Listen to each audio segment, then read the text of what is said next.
É com imensa satisfação que os recebemos hoje aqui para esta que é a primeira edição do Fórum Poliri América. Os realizadores deste evento, a AFIDAMP, a FACOP e a ISA, gostariam de agradecer a todos pela participação. Fazer limpeza é um convite a um exercício coletivo de inteligência que devemos todos nós praticar regularmente para melhorar as perspectivas e o bem-estar da sociedade e da vida humana. E é justo com isso em mente que realizamos este grande evento com foco em inovação, sustentabilidade, ética, visão e regras para uma nova indústria de serviços integrados.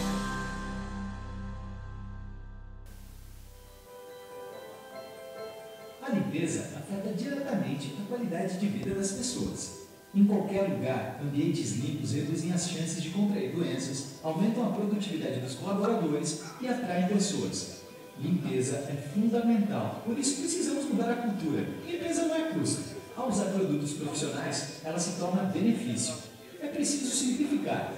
Processos de limpeza corretos, adequados a cada ambiente, aumentam a vida útil da superfície, do local e do imóvel. Reduzem tempo e recursos. O setor de limpeza e conservação emprega formalmente mais de 1,6 milhões de pessoas no Brasil. Essas pessoas precisam de produtos profissionais, apoio, treinamento, acompanhamento, incentivo e, como resultado, têm sua autoestima elevada, sentem orgulho da sua profissão, produzem mais e com mais qualidade, economizam recursos. A Spartan trabalha para engrandecer e valorizar o setor de limpeza profissional, desenvolvendo produtos de máxima qualidade, investindo em tecnologias sustentáveis, oferecendo equipamentos e acessórios que simplificam e garantem o melhor resultado, capacitando as pessoas e as transformando em profissionais de limpeza. Spartan, mudando a cultura, simplificando a limpeza. E neste próximo painel, os princípios e a efetividade da dignidade coletiva para o futuro das empresas e o impacto na cadeia produtiva do seu negócio serão apresentados. Vamos então juntar as nossas mãos para receber os nossos painelistas. Retornando ao palco agora como panelistas, Ricardo Vaccaro, diretor-geral da RL Higiene.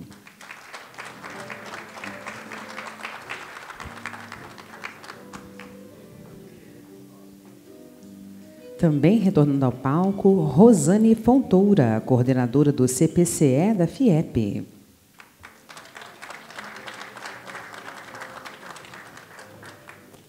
Josias Cordeiro, presidente do WTC Sul.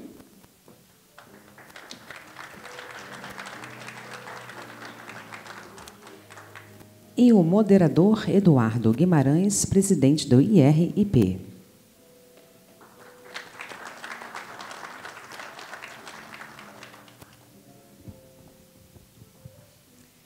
Queiram se acomodar. Senhor moderador, o painel é todo seu.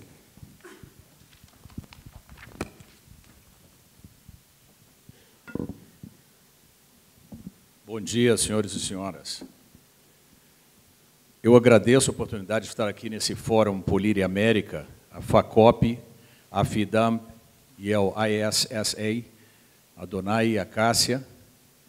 Quando o Adonai me convidou para participar do Fórum Poliri, a primeira palavra que me veio à cabeça foi o manipulite, que inspirou a Lava Jato. E esta, iniciou essa semana, inspirou ao mesmo processo na Argentina. Infelizmente, ontem, quando eu saí daqui, eu ouvi diretamente pelo rádio o procurador Deltan Dallagnol falar da sua preocupação, pois completaram-se 20 anos do manipulite, que não conseguiu alterar nenhuma lei para acabar com a corrupção na Itália. Tudo voltou a estaca zero. Em 4 anos de Lava Jato, que também estávamos completando, também nada foi feito. E as 10 medidas anticorrupção totalmente deturpadas. Eu não vejo esperança que os nossos legisladores vão legislar contra si próprios, acabando com suas vantagens, seus fóruns privilegiados, etc. Suas excelências, na realidade, não se preocupam com o nosso país, nem com seu povo. Suas excelências se preocupam em encher suas burras com o nosso dinheiro, o dinheiro do povo. Quando não há dinheiro suficiente para educação, suas excelências se concedem aumentos salariais de até 16%, que vai, em cascata, gerar um prejuízo ao Brasil de 4 bilhões de reais. São assim que agem as suas excelências, ou seria melhor chamá-los de suas excremências. Eles não deveriam ter um pouco de dignidade? Mas o que é a dignidade? Dignidade vem do latim dignitas, de dignus. É a qualidade moral que infunde respeito, elevação ou grandeza moral. É a consciência do próprio valor, honra, autoridade e nobreza. Modo de proceder que infunde respeito, brio, majestade, gravidade e solenidade. Qualidade do que é grande, nobre, elevado. A dignidade consiste em ter ideias e sentimentos elevados e nobres que se manifestam nas palavras e atos exteriores, pelo quem, assim proceder, inspirar o respeito e a veneração dos demais. Dignidade encontra-se em todas as classes sociais, pois todas admitem sua grandeza relativa. Como Kant, Proudhon adota o princípio da dignidade como base de toda a moral. No respeito aos indivíduos, ele vê a origem de todos os direitos e de todos os deveres. Assim é, ou deveria ser. Dignidade é a maior afirmação moral do indivíduo. Quem procede dignamente, norteado pela prática, honra e dever, age com perfeição. Assim, pode tornar-se líder. E o que é ser um líder? É aquele que dá um exemplo, aquele que gera o entusiasmo, que motiva, que age sempre com ética, um princípio que não pode ter fim. A never-ending principle, na frase do genial Haroldo Araújo, que promoveu o Cristo como maravilha da natureza. Quais são os líderes do Brasil que nos dão exemplo hoje? Os políticos, muito poucos. Quais deles têm ética como norte? O Aristóteles, que viveu de 384 a 322 a.C., portanto 62 anos, ele nos deixou vários escritos, como Política, Metafísica da Alma, mas seu livro mais importante ele dedicou ao próprio filho, Ética a Nicômano. Como se poderá ser líder em suas empresas? O Monge Executivo, um livro, nos dá um exemplo, que é servindo os seus subordinados, trocando ideias, transmitindo sonhos, até que eles se tornem um sonho coletivo. Conseguindo isso, a realização dos mesmos e o alcance de seus objetivos torna-se muito mais fácil, pois o líder os emulou a ombrearem por uma causa comum, sempre tratando a todos com dignidade. Vejam, por exemplo, os trabalhadores da limpeza, mesmo aqueles que recolhem lixo, que são chamados quase pejorativamente, é o lixeiro, na realidade, ele é um exército de funcionários da ecologia e da sustentabilidade. Aqueles que nos ajudam em nossas residências são secretárias do lar e secretários do lar. O trabalho dignifica o homem, essa frase conhecida por todos.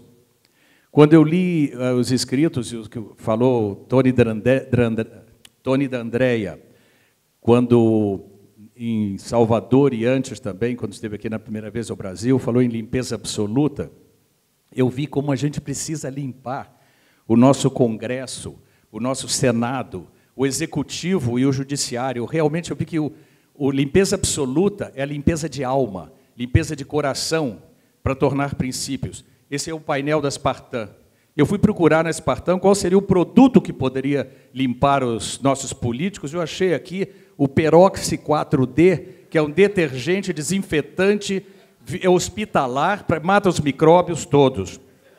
Então, é o único produto que eu vejo que pode nos livrar desses ácaros, dessas bactérias da democracia, dos vírus de ébola que sangram eternamente o dinheiro do povo. Como esse painel, vocês vejam algo, pode ser algo mais forte do que esse, mas, na realidade, será em outubro, daqui a 57 dias, que, com o nosso voto, nós possamos pensar em pessoas que tenham ética e dignidade para nos conduzir para o bem e para o melhor do nosso país. Como vocês não vieram aqui para me escutar, eu vou passar agora para o Josias, do WTC, a palavra.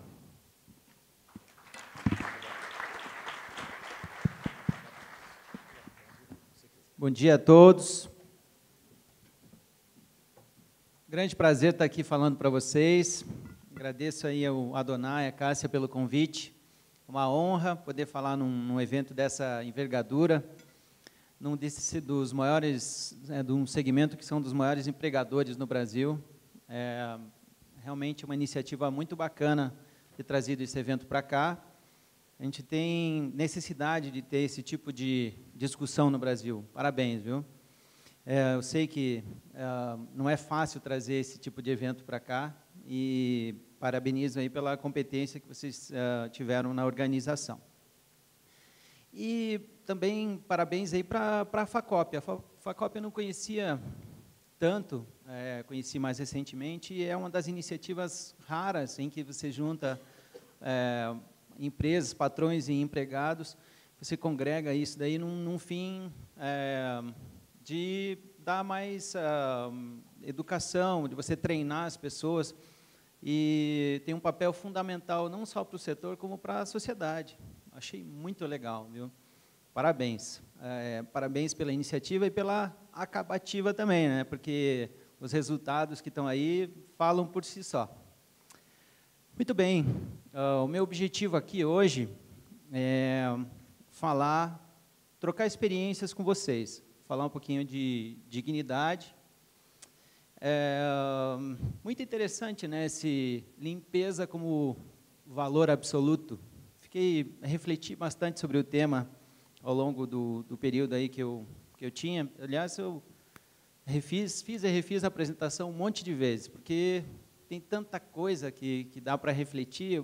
Quando eu recebi o convite, eu fiquei pensando, caramba, né, que eu vou falar sobre isso? Eu sempre fui, minha carreira foi desenvolvida muito na área de finanças, de gestão, muito pragmatismo. Quando a gente começa a se debruçar objetivamente sobre o tema, nós percebemos que isso aí está linkado na sociedade toda, não só como pessoa física, mas também nas corporações. E fiquei muito feliz, realmente, de poder falar sobre isso para vocês. Parece simples, né? Poxa, o que é dignidade? Poxa, como é que é difícil de conceituar? No mundo corporativo, não é tão simples assim, mas também é um tema que nunca teve tão em voga no Brasil. Nunca se discutiu tanto a respeito, mesmo que indiretamente. Isso aí tem um link direto, né, com ética, compliance, governança corporativa, gestão pública e privada, sustentabilidade, impacto social, está tudo ligado. Tudo ligado. O que é o papel do Josias e do World Trade Center e de todos nós nisso? Nós temos que fazer a nossa parte, né? O World Trade Center, não falei sobre mim, eu sou empresário aqui em Curitiba, eu tenho meus negócios que são relacionados à logística, fusões e aquisições, um venture capital, e também sou presidente e acionista do World Trade Center aqui para o Sul, Curitiba, Joinville, Florianópolis e Porto Alegre.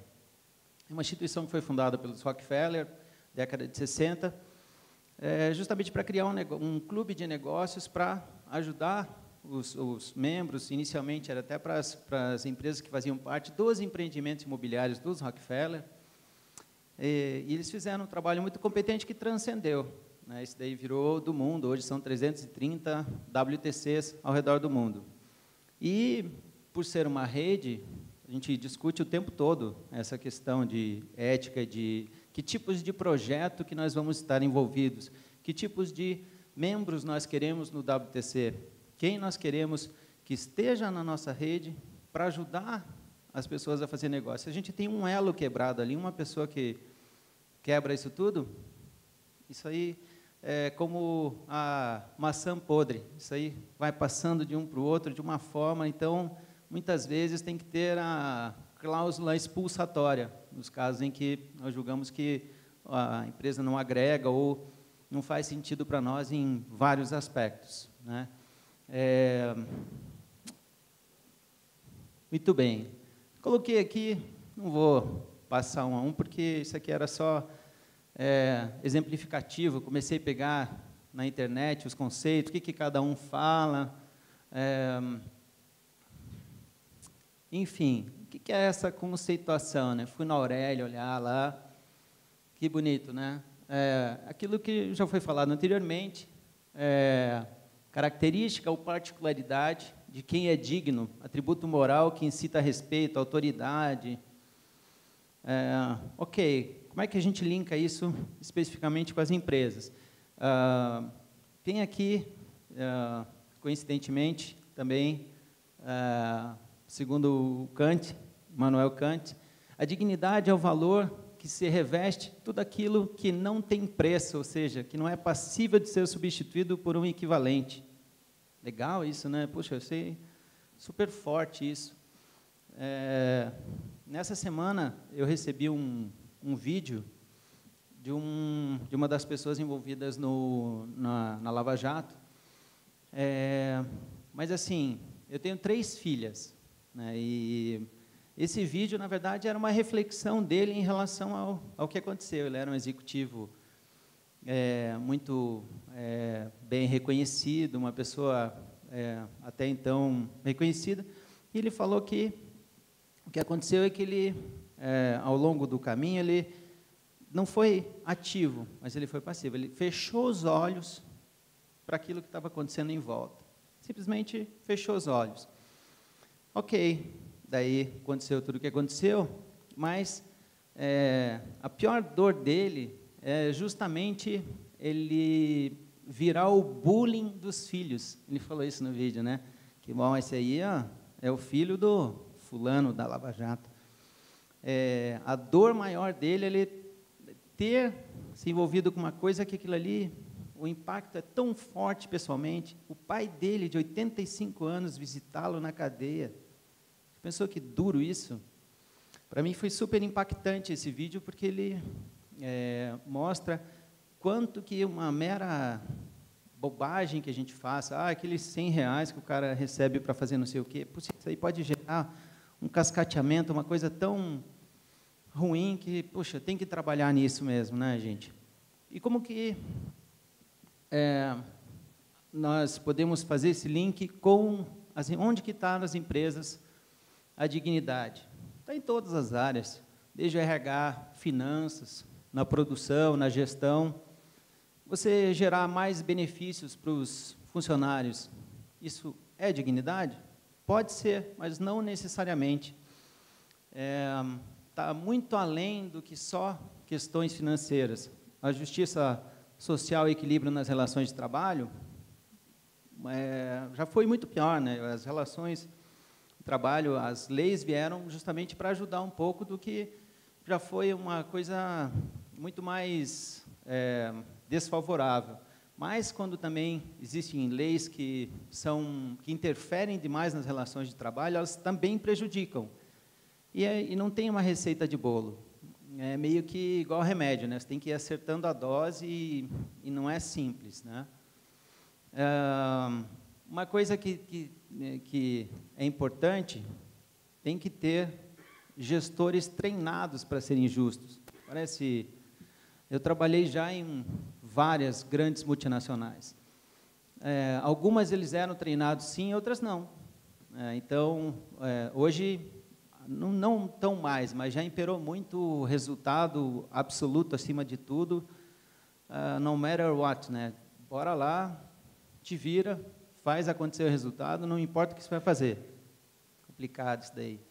Então, essa coisa do gestor treinado tem que ser uma coisa que seja top-down. Não adianta você exigir do seu funcionário que ele seja ético, digno, ou seja lá o que for, se você não é, como dono, como gestor, como sócio, acionista, seja lá o que for. Tem que ser top-down esse tipo de coisa. Eu acho que também a justiça e a dignidade ela está muito relacionada ao feedback e à meritocracia nas empresas. O que é isso, né? É você poder ter uma forma objetiva de você dar um feedback para a pessoa que ela está indo bem ou ela não está, e o que ela tem que fazer para ela ser uma pessoa melhor, né? Eu acho que, nesse sentido, olhando até o nosso segmento aqui, a FACOP tem um papel preponderante nisso, né, em termos de educação, para melhorar cada dia mais, acho bacana isso daí. Mas isso tem que acontecer em todos os níveis. E a meritocracia, ela é um negócio, sim, que ela é importante, né? E isso aí acaba gerando oportunidade que sejam baseadas em critérios objetivos e justos, sem necessariamente você ter favorecimentos. Que aquele cara é meu amiguinho, ou que é meu primo. É algo que tem que ser, sim, trabalhado nas empresas, né? Logicamente, trabalhar com governança e compliance arduamente, e não é muito mais que isso que se vê, né, nas empresas. Caso negativo, tem de monte, né? Não vou nem ficar citando aqui, mas Enron, que começou lá atrás, Petrobras, vixe, um monte. E positivos? O que tem de bom para a gente falar de iniciativa que eu tenho visto por aí? Por que a dignidade tem que estar nas empresas? Porque é legal, poxa, eu não quero sair feio na foto, não, porque senão eu não vou para o céu. Não é isso. Hoje as empresas já estão percebendo que, se você seguir o caminho correto, isso aí vai sim dar resultado de longo prazo, simples assim. Isso daí tem uma coisa bem impactante, que foi uma carta que o Larry Fink, que ele é hoje o CEO do BlackRock, que é o maior fundo de investimentos do mundo, mais de $1 tri. $1 tri. Os caras são muito graúdos. Esse cara, ele soltou uma carta para as empresas que são investidas, mas também para o mercado, dizendo que o capitalismo, da forma que ele seguiu, ele não atingiu os seus objetivos do ponto de vista social, ambiental e de dignidade em várias frentes. Então, está muito nas entrelinhas. E que falta visão de longo prazo para as empresas, nesse sentido, em relação a essa sustentabilidade, e ao impacto social dos seus negócios. Então, eles falaram que agora eles vão passar a investir só em empresas que contemplem isso no seu planejamento estratégico. Muito legal isso, muito bacana. E eles pediram objetivamente para aqueles que já são investidos de, sim, colocar isso e divulgar isso para o público, para que as pessoas possam cobrar dos conselhos e dos CEOs. Isso é dignidade? Sem dúvida. Quem tem um poder na mão de $1 tri, ele está ditando algo que as empresas já deveriam saber? Sim, mas, poxa, que bom, né? Que bom que se a gente conseguisse um dia transformar em política pública e trabalhar de alguma forma. Mas isso é muito legal. Isso aqui é alguma coisa que a gente pode copiar e trabalhar com as startups que estão perto do nosso lado, as empresas que estão nascendo agora, ou trabalhar de alguma forma.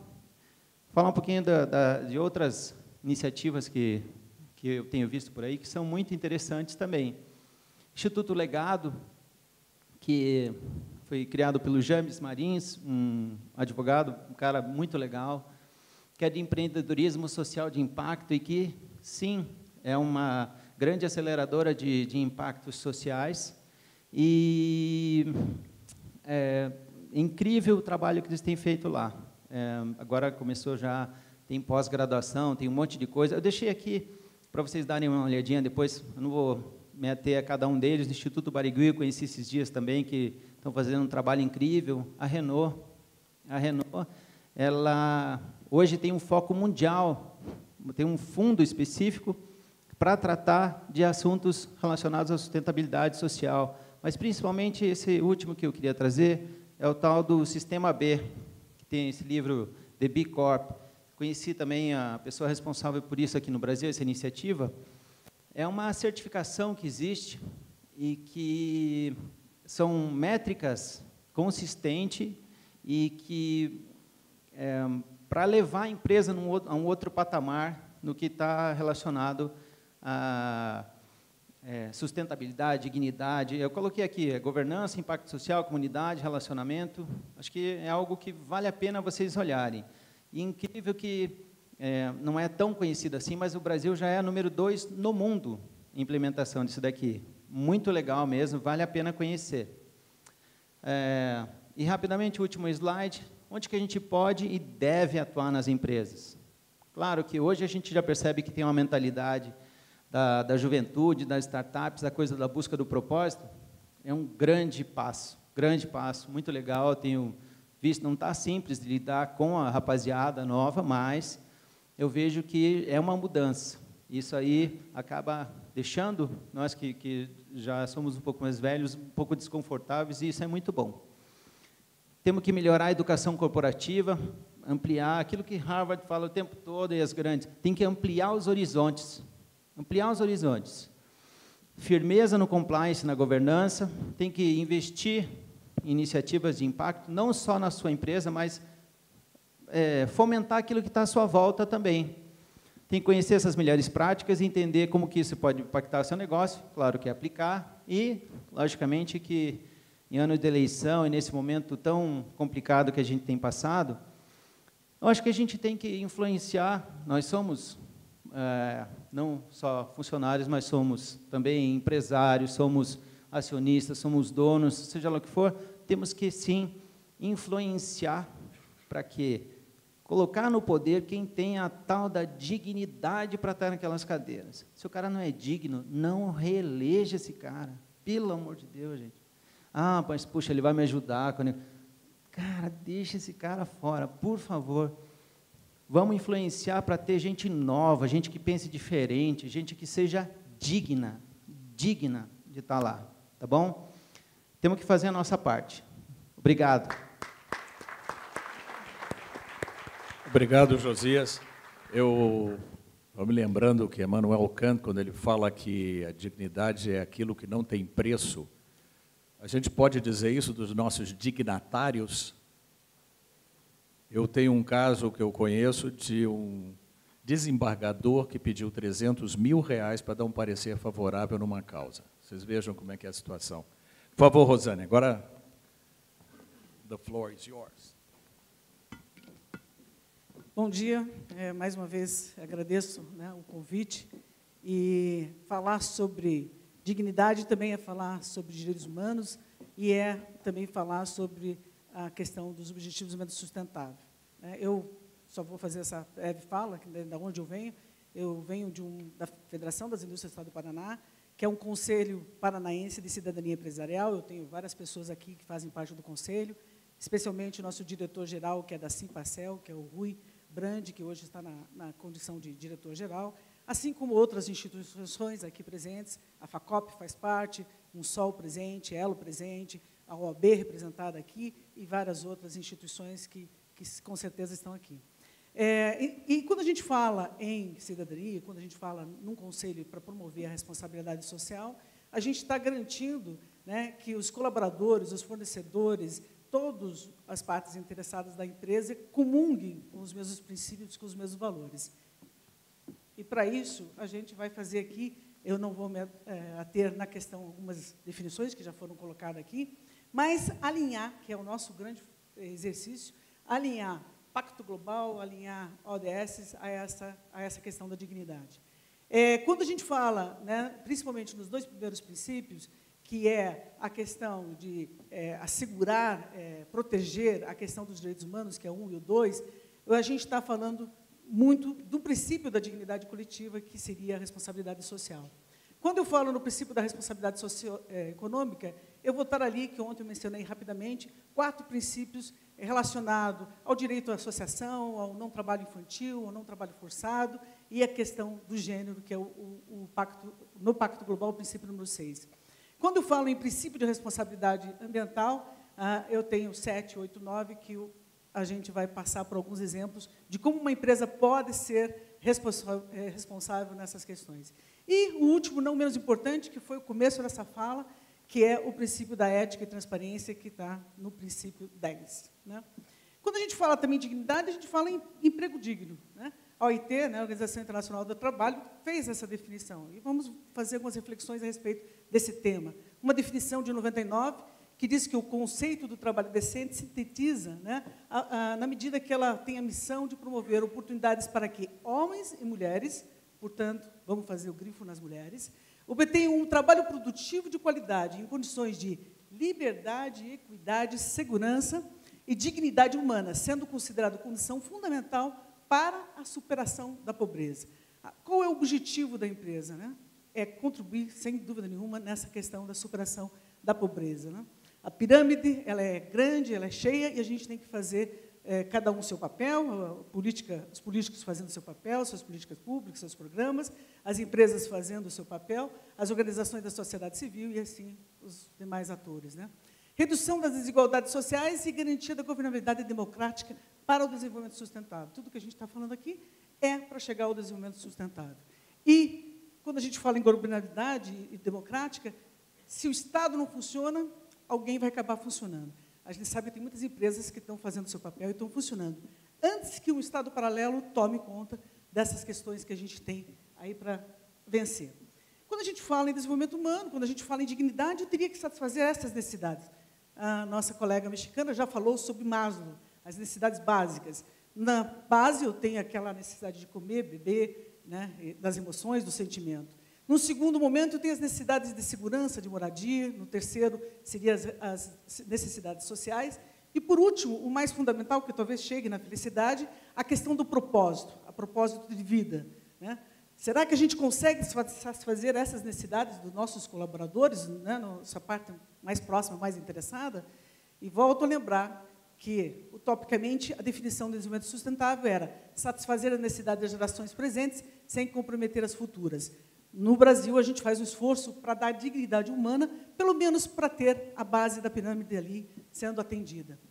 Eu vou passar, porque foi trabalhada a questão dos conceitos, e aqui, vamos fazer uma viagem em relação aos objetivos e à questão da dignidade.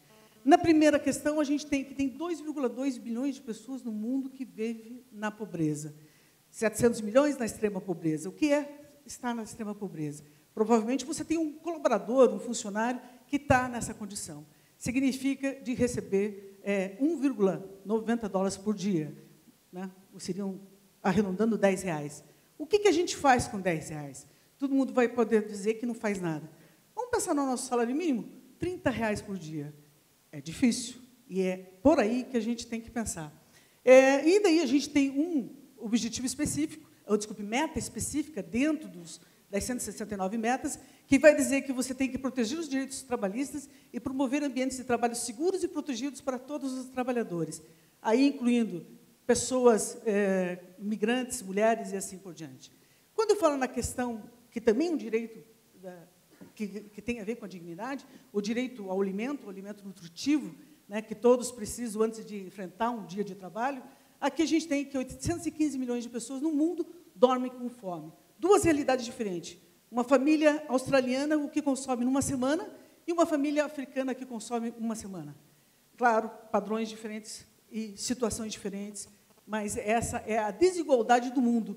Esses valores que eu estou trazendo aqui, essas informações, são os indicadores globais. A gente não vai dar conta de resolver o mundo, mas a gente chama a atenção dos senhores, pensar global e agir local. Então, no portal ODS, que eu comentei ontem para vocês, além desses indicadores, né, que tem algumas leituras de Brasil, Paraná, Curitiba ou o município de vocês. Conhecer a realidade de cada município é fundamental. Na questão do objetivo número 3, né, que tem a ver com a questão da saúde, infelizmente, 6 milhões de crianças, cada ano, antes dos 5 anos, morrem no mundo. Metade dessa morte tem a ver com o objetivo anterior, que é a questão da alimentação, né? O que a gente pode fazer em relação a isso? Localmente, na questão de garantir a dignidade da pessoa que vem trabalhar com problemas de saúde, né? Infelizmente, a questão oncológica, câncer, hoje é uma realidade, ou na família, ou na própria pessoa, o quanto a gente pode fazer a diferença para essas pessoas. Na questão da educação, que eu ontem comentei, né, com um remédio genérico para todos os objetivos, ali está a figura, né, da possibilidade de que ele seja a solução, nós temos 264 milhões de crianças que estão fora da escola. Vamos falar nas metas? Meta 8,6, que é dos empregos dignos, caberia a todos os senhores aqui presentes, né, fomentar a capacitação, a proporção, principalmente na questão dos jovens, sem emprego, educação e formação, que é uma das metas, ou então lá no 8,5, alcançar um emprego digno, pleno e produtivo e trabalho decente de todos os homens e mulheres, e assim por diante. Na questão da desigualdade, objetivo 10, né, eu trouxe aqui a imagem de Vila Torres, ela foi citada ontem, e eu moro Botânico, eu ando 5 quadras para chegar no meu trabalho ali, que é a FIEP, né? Eu tenho uma expectativa de vida de 80 anos e um IDH do município de 0,92. Eu moro num país de primeiro mundo. Em compensação, se eu andar 5 quadras, e eu não faço isso por medo, na Vila Torres eu tenho uma expectativa de 69 anos e eu tenho um IDH de 0,62. Então, não precisa ir muito longe para ver que tem pessoas que não vivem em condição digna, né?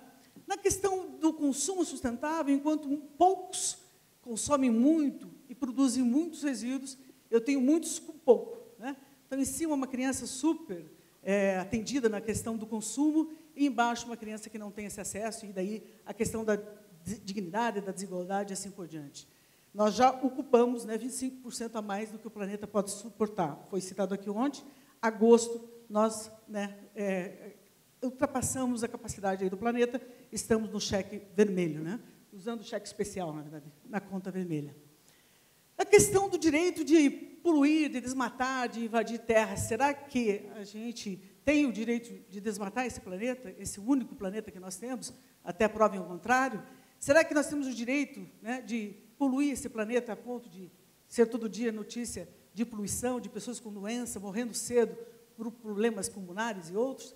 Será que nós temos o direito, por exemplo, de poluir esse solo, né, do jeito que a gente está poluindo, com as alterações também recentes da questão dos agrotóxicos? Será que a gente respeita a dignidade de povos, né, tradicionais, os indígenas e assim por diante? Na questão da água e energia, né, infelizmente, no Brasil, 50% não tem saneamento. E é o básico do básico para se garantir uma dignidade, né? E uma foto de um lado da poluição, né? Parece a nuvem, mas é o Tietê, que, de repente, são os resíduos que saem, né, do processo de limpeza de toda a sociedade ali no meio ambiente. Será que a gente tem esse direito? Na questão da energia, ainda existe no mundo 1 bilhão de pessoas que estão sem energia. E aquelas que têm, aqui não precisa ir longe, essa foto do Brasil, né, é dos gatos, que existem para você ter acesso, que a pessoa deveria ter o direito a esse bem, né, esse benefício. Saneamento ali é uma questão complexa. Bom, aqui na questão de empregos, que é mais afeto aqui nas discussões que a gente pode fazer, é que em pleno século XXI existem 150 milhões de pessoas, crianças trabalhando, né? Então, um dos objetivos tem a ver, uma meta, de erradicar o trabalho forçado, acabar com a moderna escravidão e tráfico de pessoas e assegurar a proibição e a eliminação do trabalho infantil. Desemprego, né? 13 milhões de desemprego. Quando a gente fazia essa reflexão, e a gente faz, que o trabalho dignifica o homem, será que eu tirei de 13 milhões essa dignidade, né? Como é complexa essa questão? A questão dos 74 milhões de jovens que estão sem trabalho, né? A Elo, por exemplo, que trabalha com jovem, como é complexo se passar ali por aquele processo de conquistar o primeiro emprego. Às vezes, a tua dignidade acaba sendo colocada em questão se você não tem esse acesso. As mulheres, quando elas estão, infelizmente, elas ocupam a maioria do mercado informal. Essa é uma leitura diferente, mas a questão do trabalho infantil, ali não é de uma reportagem de 2018, onde mulheres da Bolívia ganhando 0,36 cents de reais, desculpe, centavos de reais por hora, né? 5 reais por dia. Isso eu tinha ficado assim, surpresa, porque há 20 anos atrás, mais de 20 anos, eu estive na China, e naquela época a grande fala da China era que o custo era 26 centos por hora, a questão da mão de obra.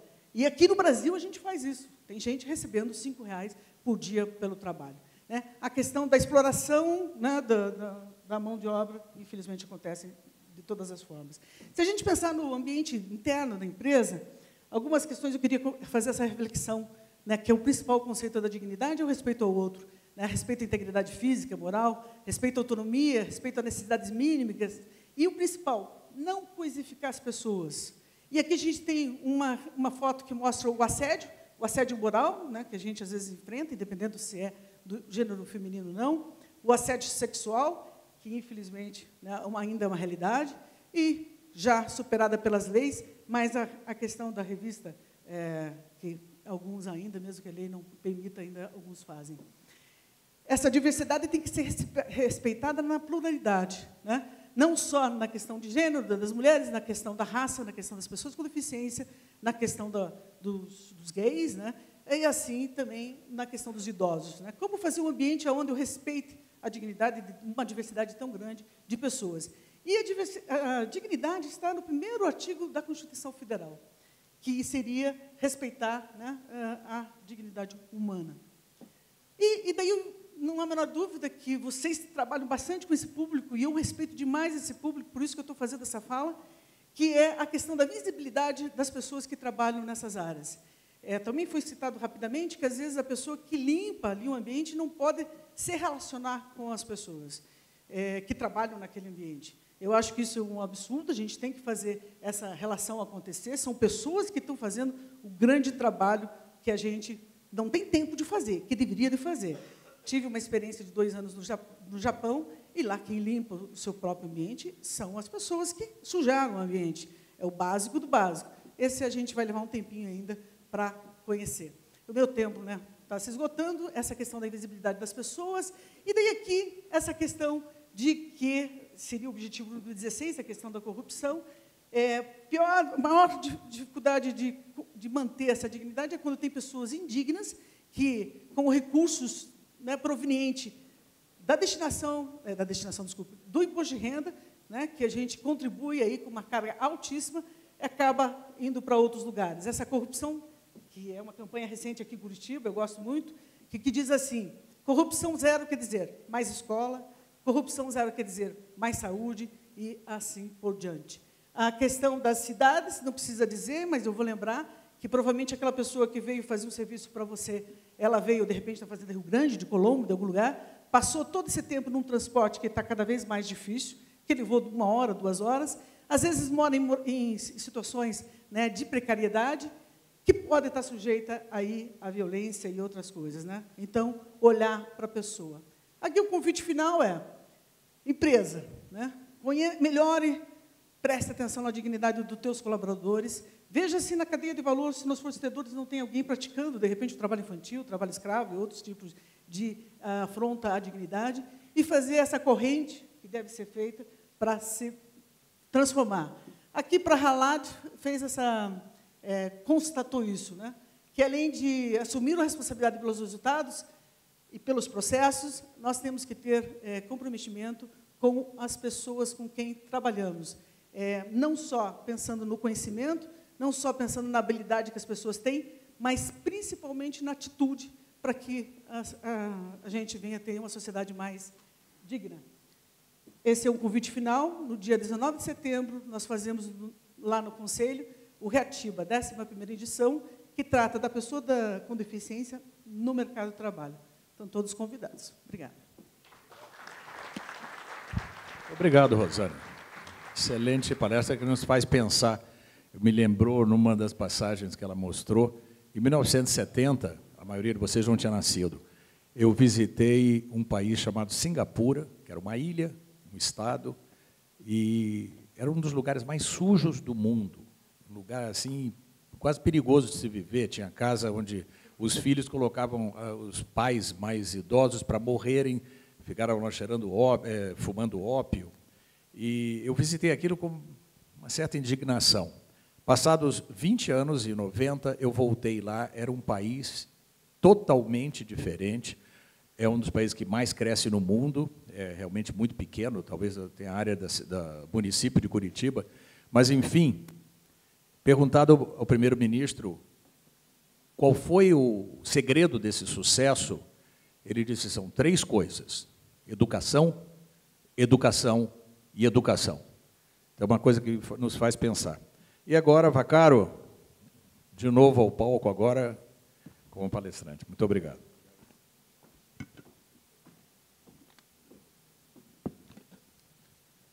Muito bom dia a todos. É uma honra subir aqui de novo. E queria dizer para vocês o meu primeiro sentimento, que quando eu fui convidado para participar desse painel, eu me senti muito desafiado, porque nenhum de nós aqui, creio que tínhamos conteúdos prontos para falar sobre esse tema. É um tema que está em voga, mas que de uma abordagem que precisava ser construída. Isso me fez pensar, pesquisar, estudar, para poder estar aqui e falar alguma coisa, compartilhar algumas ideias com vocês.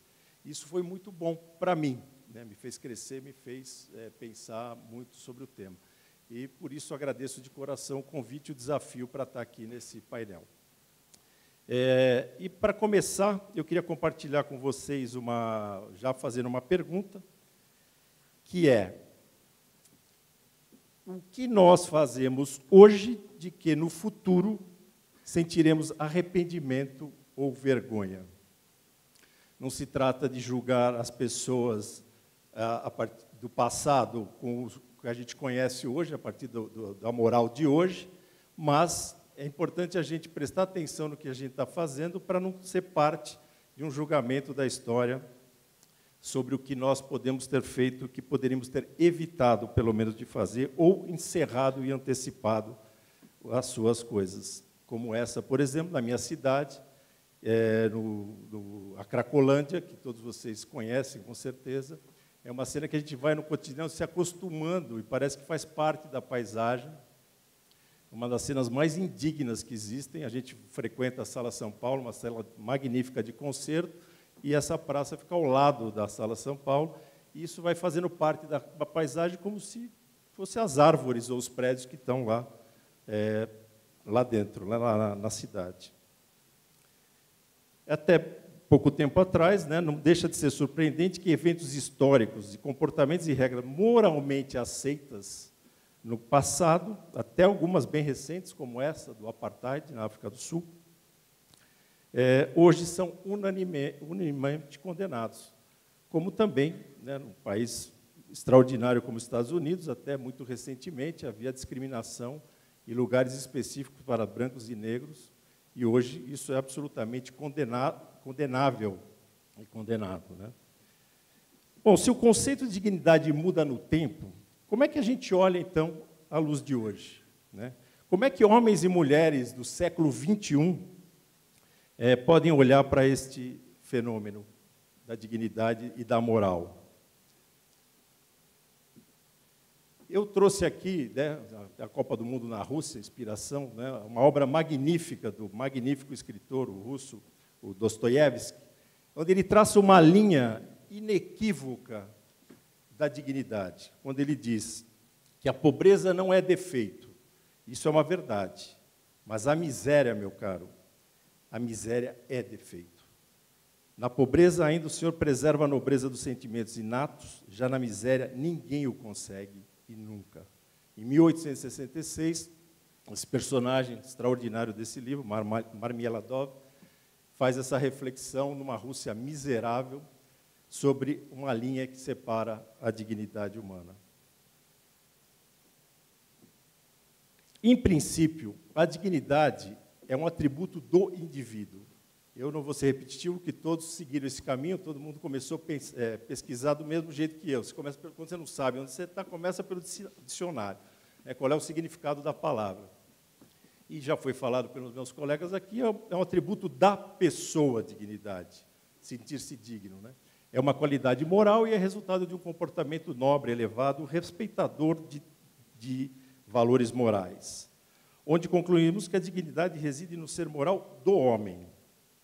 E essa dimensão do indivíduo está na percepção, é como eu percebo o outro e como sou percebido, né? Quando a gente diz que aquele fulano não tem dignidade, ele não é digno de alguma coisa, é um atributo da pessoa. E aí vem uma dificuldade, como é que a gente transporta esse conceito para o conceito de dignidade coletiva? E aí, vou recorrer a outro filósofo, né, o Hegel, que quando esse conceito passa do indivíduo para o coletivo, se faz necessário traduzir o que o Hegel chamou de imperativo jurídico de cada um respeitar o outro como pessoa.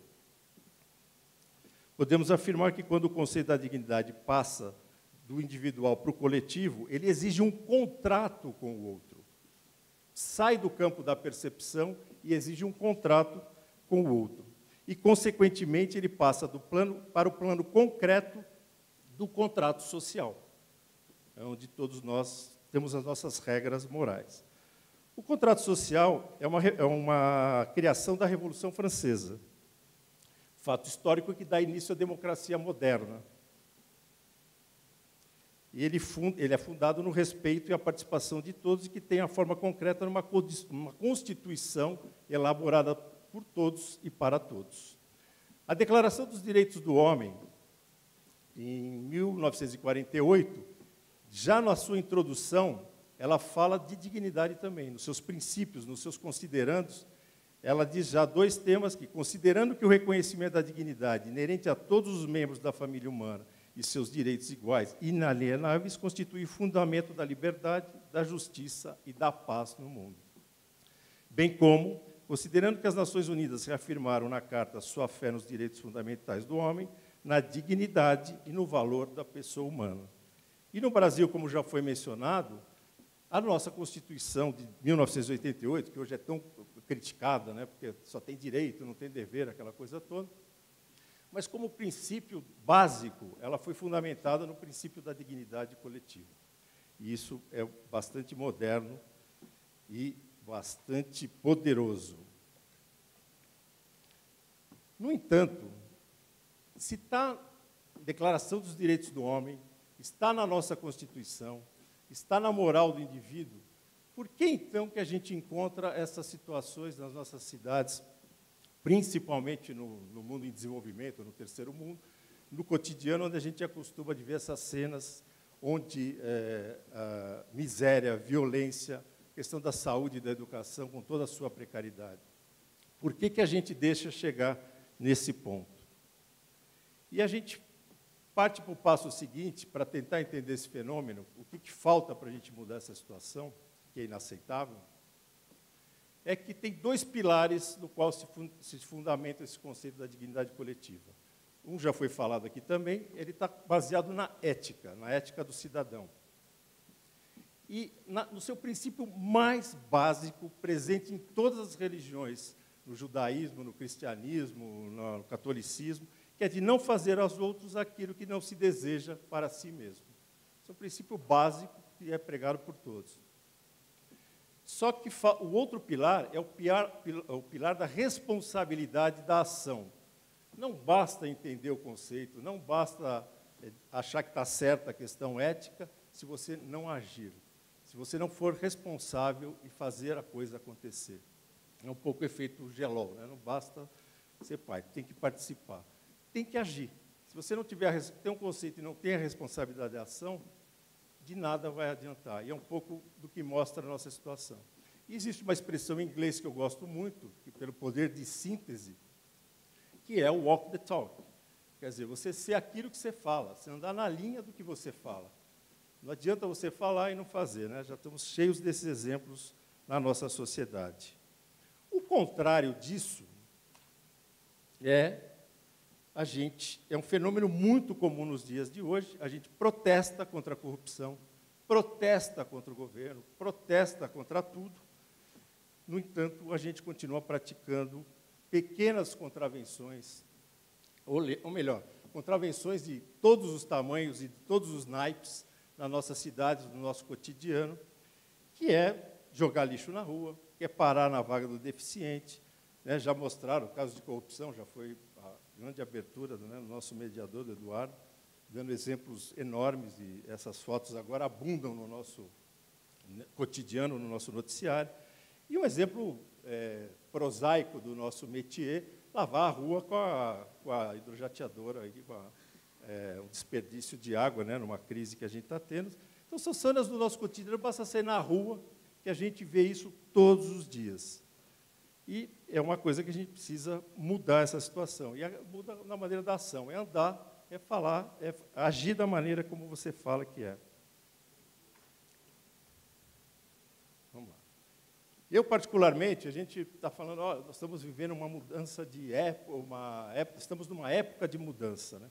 Eu, particularmente, gosto de dizer o seguinte, nós não estamos numa época de mudança, nós estamos numa mudança de época. É muito mais dramático e numa velocidade inacreditável, difícil até de acompanhar o tamanho dessa mudança. E a era da revolução tecnológica está aí, a gente viu ontem, o John mostrou um quadro, não tive tempo de fotografar, gostaria de ter fotografado, ele mostrou um quadro que tinha umas 30 tecnologias novas entrando no mercado, impressora 3D, robótica, muito foi falado ontem no painel de tecnologia. Isso está vindo de maneira avassaladora, impactando as nossas vidas, os nossos negócios, de uma maneira quase que difícil de acompanhar. E na era da revolução tecnológica, é igual à era da transparência total. Não tem mais segredo, né? Ontem o Caio falou, hoje, nem quanto ganham os executivos das 100 maiores empresas do Brasil, listadas na Bolsa, já tem que ser transparente. As pessoas têm que saber quanto estão pagando para essas pessoas, quanto elas ganham para dirigir essas empresas. Não tem mais segredo, não tem segredo na nossa empresa. Na copa, na cozinha, no vestiário, é lá que rola a história, a notícia, não tem, com a velocidade que as informações passam.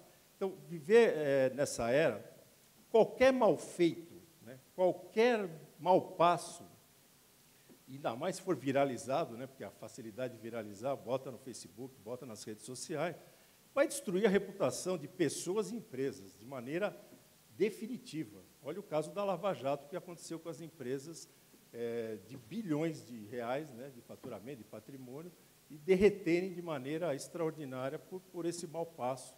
E não tem mais segredo, as coisas começam a cair de maduro. Agora, eu queria fazer um esforço adicional, e é aí que eu comecei a pensar, e não quero que vocês me achem pretensioso, comecei a refletir em relação ao mercado de higiene e limpeza profissional. O que eu poderia propor de diferente baseado nesses conceitos e nesses princípios de dignidade coletiva? De que maneira a gente pode, no setor de higiene e limpeza profissional, contribuir para uma agenda de país? E eu arrisquei a propor 4 para nós todos. 4 princípios para uma dignidade coletiva no mercado de higiene e limpeza profissional. A primeira delas é o princípio da responsabilidade com o negócio, o princípio da responsabilidade econômica. E nada mais é do que entregar aos clientes e ao mercado, através dos nossos produtos e serviços, a razão de ser principal da atividade de higiene e limpeza profissional. Ambientes limpos e saudáveis que protejam a saúde dos seus ocupantes. Eu queria aproveitar para fazer uma convocação para os meus colegas aqui. A gente não vende produto de higiene e limpeza, a gente não vende serviço de higiene e limpeza. A gente vende ambientes limpos e saudáveis. Isso faz uma diferença danada. Isso tem valor. Isso tem um valor explicitado no infográfico que a ISSA publicou recentemente, o valor da limpeza, The Value of Cleaning, onde estão baseados em números, que mexe com a produtividade, mexe com a saúde, mexe com uma série de elementos que tem valor significativo no bottom line das empresas.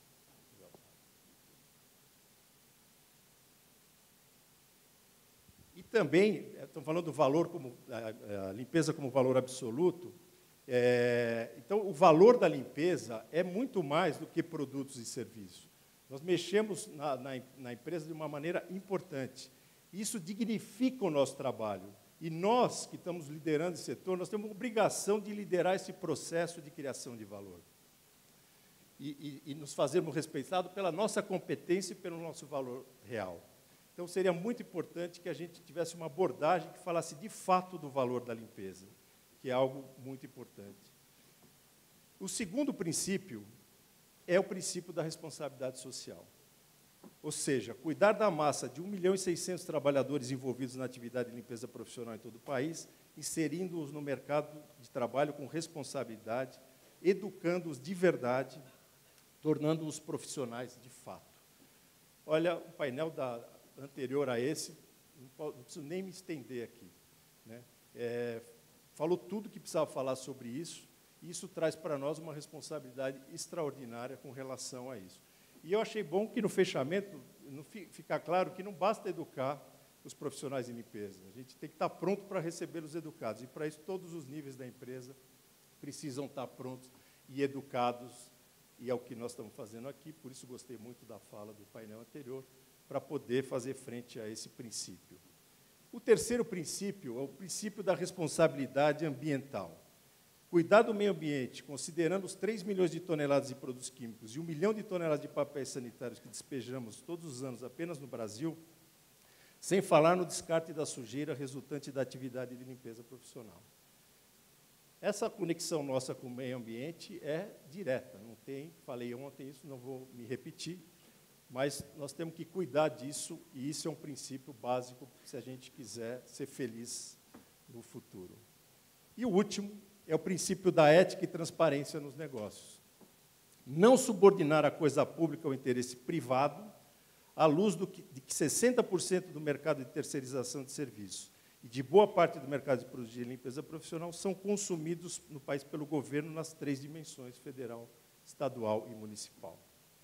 Ou seja, a gente fala do político corrupto, mas é só quem paga a bola, a propina, não é corrupto?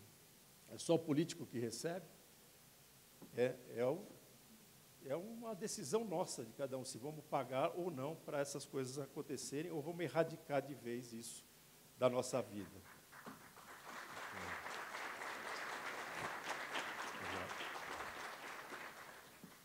E aí, a gente chega, citando mais um filósofo, né, e tentando chegar um pouco no como agora, para não ficar na responsabilidade, eu comecei a me dar conta, quando eu estava fazendo essa palestra, escrevi esses 4 princípios, eu me dei conta que eu estava falando de sustentabilidade. E eu fiz o caminho inverso, eu não fiz o painel de sustentabilidade e cheguei na dignidade. Eu comecei a falar de dignidade e percebi que é a questão da sustentabilidade. E aí vou citar o Hegel de novo, que ele chama essa palavra em alemão, que é Zeitgeist, que é o espírito da época.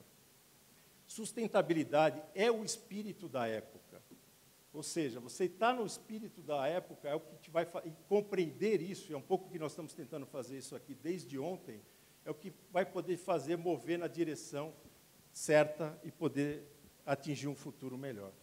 Então, o espírito da época é o espírito da sustentabilidade, da vida no planeta, cujos elementos principais são a interdependência, um depende do outro, quanto um do outro e assim por diante, o cuidado com o outro e a natureza, o compartilhamento, o protagonismo, a conexão em rede, a busca da felicidade.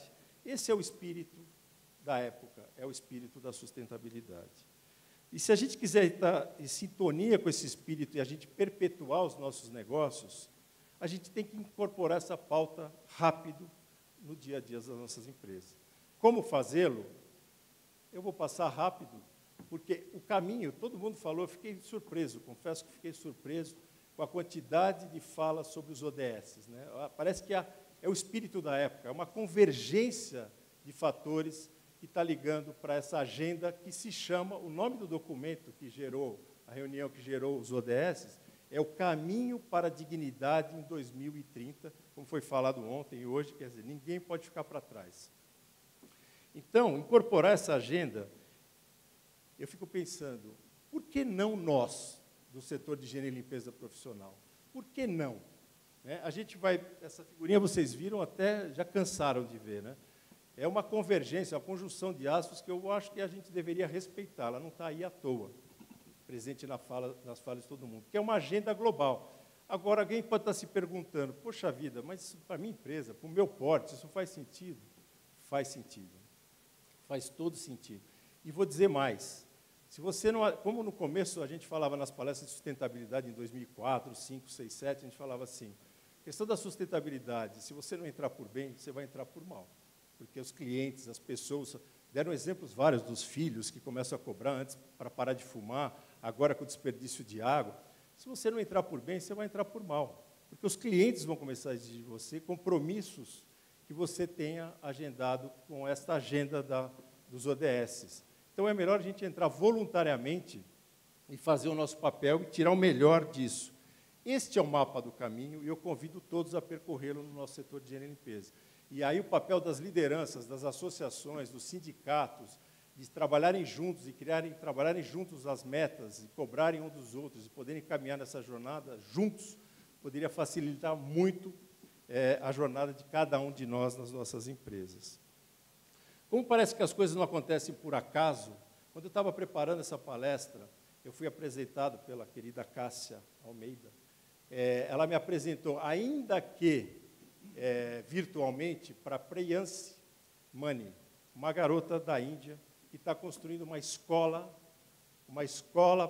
para faxineiros, para serventes, para limpeza, com o objetivo de dignificar o trabalho deles na Índia.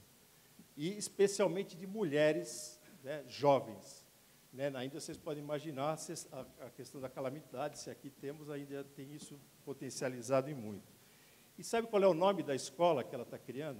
Opa, vou pular aqui. O nome da escola dela é School of Dignity.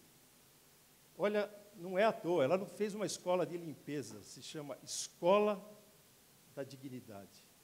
Ou seja, a ideia é fazer com que essas pessoas passem a linha que o Dostoiévski criou lá em 1866, da miséria para a pobreza, e que eu espero que não pare por aí. Ao dignificar essas pessoas e o trabalho, certamente elas estarão aptas a evoluir e muito mais. Então, é uma coincidência, se é que posso chamar de coincidência, na cidade de Jamshedpur, na Índia, e que tem a mentoria de um dos patrocinadores da Karcher, da Alemanha, nessa escola, que é uma notícia bastante extraordinária para o nosso segmento. Né?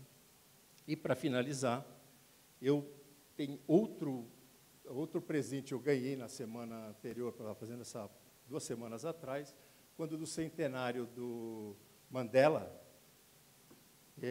eu tirei essa frase de uma carta que ele escreveu para a Winnie, que foi a primeira mulher dele, quando ele estava na prisão.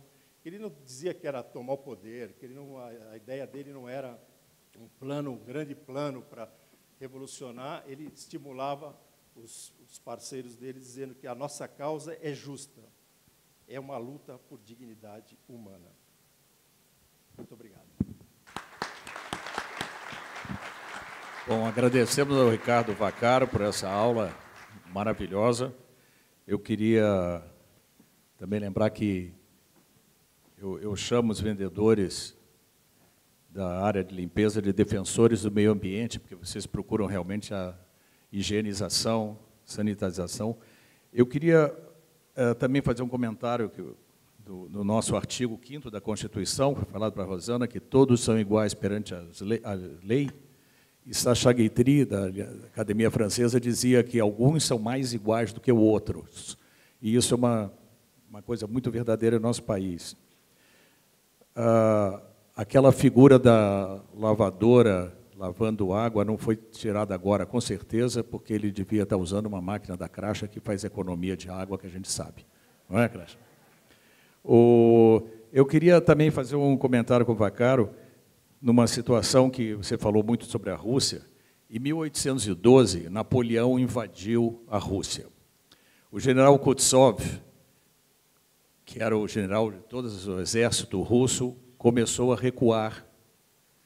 Recuou até Moscou, Napoleão foi invadindo, e Napoleão chegou a Moscou, quando entrou no Kremlin, ele disse que estava pronto para receber a rendição. E não havia ninguém na cidade. Ele ficou indignado, ficaram lá mais uns dias e começou a voltar para a França num inverno violentíssimo, que era um deserto de neve por tudo, sem provisões, porque à medida que Kutsov recuava, queimava as provisões e deixou os franceses sem nada. Quem agiu com maior dignidade? Napoleão ou Kuznetsov? Queria fazer essa pergunta para o Vaccaro. E também, só um minutinho antes, eu queria cumprimentar e pedir uma salva de palmas para o nosso grande amigo, presidente do BRDE, Orlando Pessutti, ex-governador do Paraná.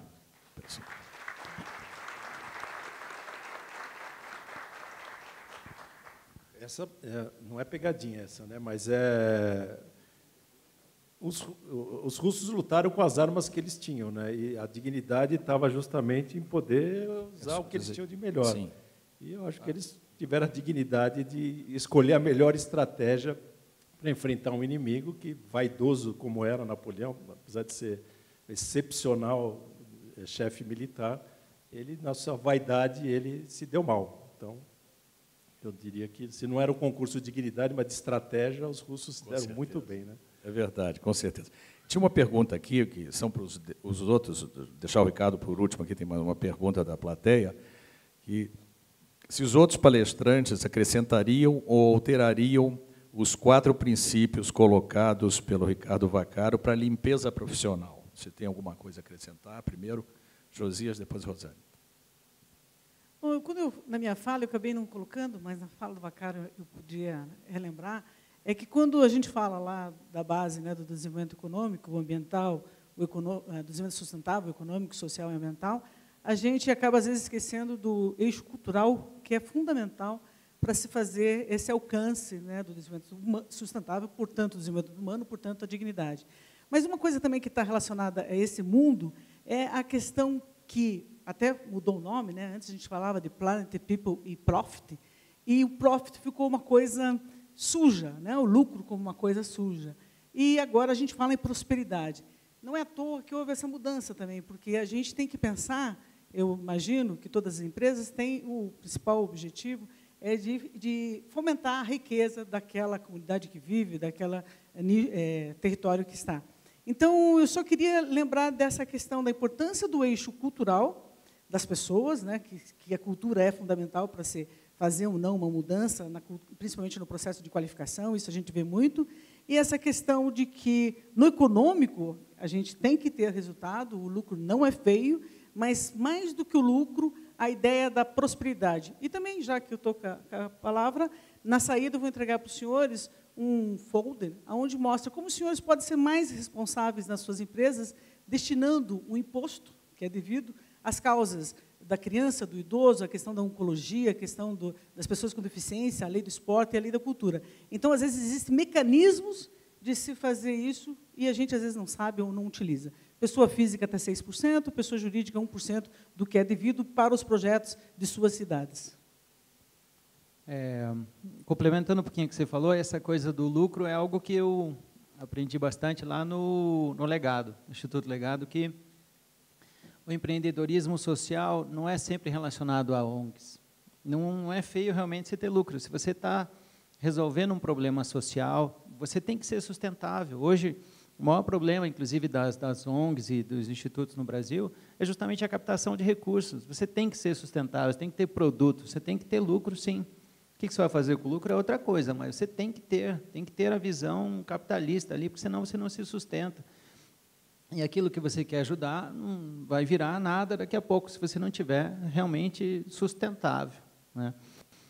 Gostei bastante, parabéns aí pelos princípios que você criou. Eu acho que está bem convergente, as 3 apresentações foram bem convergentes, complementares, muito legal. Eu, a princípio, não teria nada mais para acrescentar. Essas iniciativas que eu comentei, inclusive, estão super alinhadas. É impressionante, assim, como, sem ter conversado, elas são super alinhadas, todas. É sustentabilidade, é o social, é a ética, tá tudo lá, né? Parabéns, eu acho que eu não teria nada para complementar, não. Não falei, mas eu botei também meus dados na apresentação, que eu vou disponibilizar depois. Se vocês quiserem falar mais a respeito desses projetos aí, eu conheci cada um individualmente, eu posso também disponibilizar para vocês.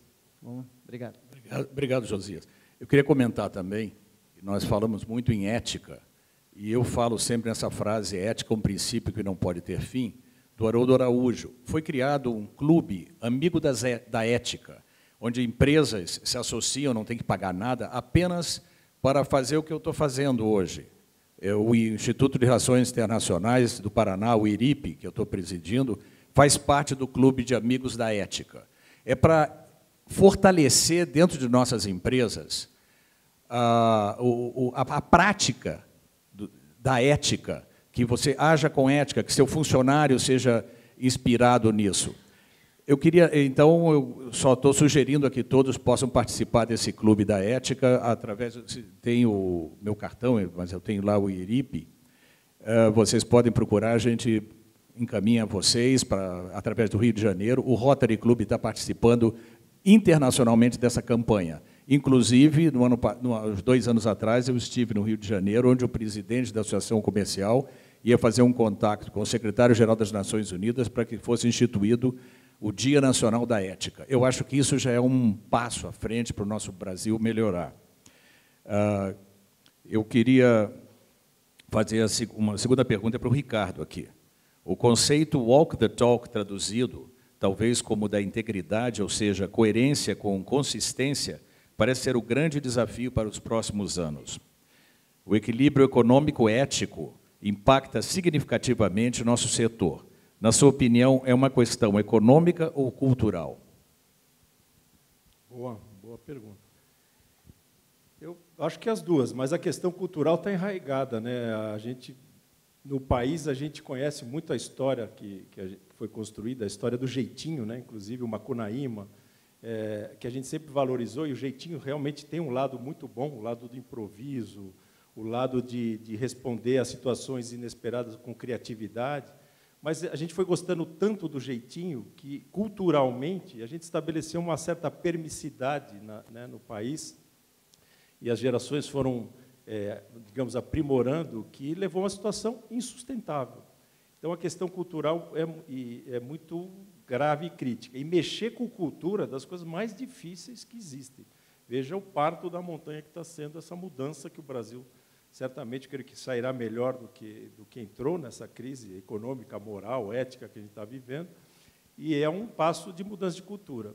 Volto a lembrar de exemplos que foram dados, são exemplos individuais, que não servem para a massa, mas está ligado à educação, que é o exemplo dos filhos, cobrando os pais por posturas novas que até então, moralmente, eram aceitas em gerações anteriores. Eu espero que as crianças e os jovens sejam protagonistas de uma mudança cultural no país que seja sustentável para todos nós. Vem aí a dificuldade. Eu acho que mais do que econômica é cultural. Obrigado. Posso só complementar? Desculpe. Recentemente eu voltei na semana passada da China e de Singapura. E eu também estudei um pouquinho antes de ir para lá também para entender como foi essa mudança toda que aconteceu, né? A China é um negócio impressionante, que é tudo muito grande, né? Tudo enorme, tudo. E também fiquei preocupado com aquela coisa do... você vai para lá, você tem que usar uma máscara, porque a poluição é gigantesca. Por sorte, não tinha nada disso, mas as pessoas lá falaram que mudou isso daí. As pessoas estão tentando trabalhar de alguma forma com mais sustentabilidade. Logicamente que tem uma massa de dinheiro enorme do governo por trás fazendo isso, porque isso dá retorno, mas vê-se que é possível. Mesmo Singapura, que maravilhoso aquele lugar, não conhecia, é impressionante, assim, é um contraste, inclusive, com a China, que é uma coisa impressionante. Então, dá para mudar, e dá para mudar relativamente rápido. Tem que ter, sim, boa vontade política, mas... acima de tudo, no dia a dia, tem que ser um microgerenciamento mesmo, a partir de nós, e as coisas não vai ser o Temer, ou seja lá quem for, que vai dar o negócio. É nós, como empresários, que vamos mudar esse negócio. Então, nós temos que ter nossa atitude. Não estou falando só de eleição, estou falando do nosso dia a dia mesmo, né? Essa coisa da sustentabilidade, tudo isso aí é uma espiral que eu estou vendo mundialmente. O mundo é muito mais rico hoje, a gente nunca teve tanta ferramenta, tanta coisa para explorar do que a gente teve hoje. Vamos aproveitar. Essa coisa da transparência, todo mundo tem acesso a tudo, não adianta, você não vai fazer nada escondido mais. Então, a gente nunca teve tanta ferramenta boa para a gente ter ética, para ter tudo mais. Bom, tem uma pergunta para você, Josias. Por que diversas multinacionais falam de ética e compliance em seus países, e enquanto nos países do terceiro mundo não é uma prática comum? Então, a situação da multinacional, ela é um tanto quanto incômoda para o gestor que está lá no headquarters, né? Ele não sabe, não é sempre que ele sabe o que está acontecendo lá na outra ponta, né? Eu vi isso muitas vezes acontecer, né? Logicamente que se tem alguma coisa grave que acontece é porque falta, sim, governança corporativa, falta algum mecanismo que possa mostrar isso. As empresas que realmente são preocupadas, elas têm esses mecanismos e acontece. Se a coisa é muito diferente no headquarters e o que é aqui, tem alguma razão de ser e provavelmente a empresa não tem o gerenciamento adequado dessa situação. Mas, em teoria, isso não deveria acontecer, né? Eu trabalhei em empresas tanto europeias quanto americanas, e cada um tem a sua essência ali, mas quando acontece isso daí, é realmente por falta de gestão. Eu não vejo necessariamente que seja dolo, eu acho que é só, de certa forma, incompetência. Eu queria fazer mais 2 comentários rápidos. Em 61, eu fui a primeira vez, bem guri, para os Estados Unidos, e estava na cidade de Geórgia. Peguei um ônibus para visitar um museu, tinha que andar, e nisso eu sentei logo lá na frente, na 4ª fileira, chegou uma senhora afrodescendente, com seus 60 e poucos anos, mas carregada de sacola. Eu me levantei e dei lugar para aquela mulher. Meu Deus, você não tem ideia o que o pessoal do ônibus, que eram brancos, eu louro de olho azul, ficou me olhando com ódio, porque ela tinha que sentar no fundo para um local, como mostrou o Vaccaro aqui, aquele negócio de bebedouros para branco e para negros. É uma situação bastante constrangedora. Mas o que eu queria falar também, pegando a dica, em 82, quando o Brasil reatou relações diplomáticas com a China, eu fui um dos primeiros grupos, que só podia entrar também em grupo de turismo, eram 10, 15 pessoas. O país tinha algumas construções, mas tinham somente bicicletas na rua. Eu cheguei a ser atropelado por uma bicicleta, o cara veio na contramão, eu não sabia que a bicicleta andava na contramão também. Mas não tinha carro, não tinha nada.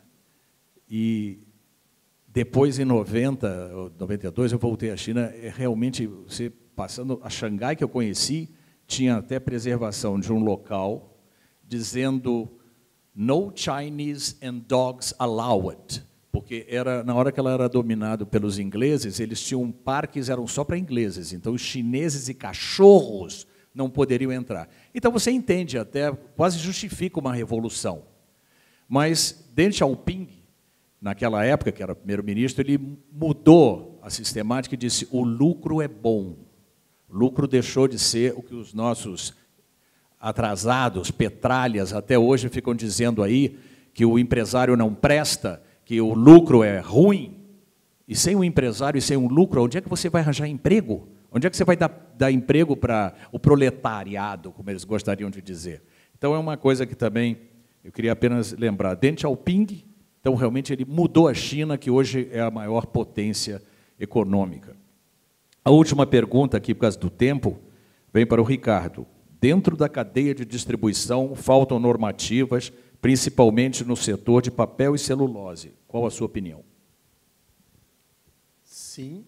Isso é um espaço, uma oportunidade enorme para as associações poderem dar mais transparências aos produtos, poder fazer como autorregulamentação, não vejo nenhuma necessidade, pela criticidade do produto, de chamar o governo ou o Estado para isso.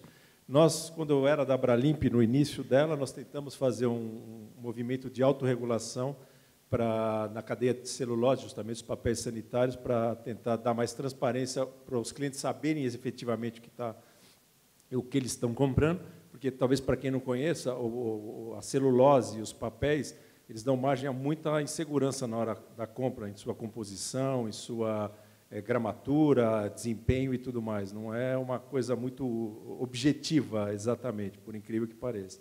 E aí eu acho que é uma grande oportunidade para a autorregulamentação e as nossas associações do setor para poder dar melhor informação e transparência para as empresas que consomem esse produto. verdade, Ricardo. Eu me lembro que em algumas viagens, falando com outros empresários, eles dizem, puxa, mas como é que o Brasil está conseguindo ir bem? Isso não é recente, é uma coisa de muitos anos atrás. E eu dizia, ele consegue ir bem a despeito do governo. O governo realmente atrapalha muito o nosso desenvolvimento. Mas eu queria agradecer a presença dos palestrantes. Desculpe a minha sinceridade, às vezes um pouco, talvez, grosseira, e agradecer que acabou o nosso tempo. Muito obrigado a todos. Parabéns.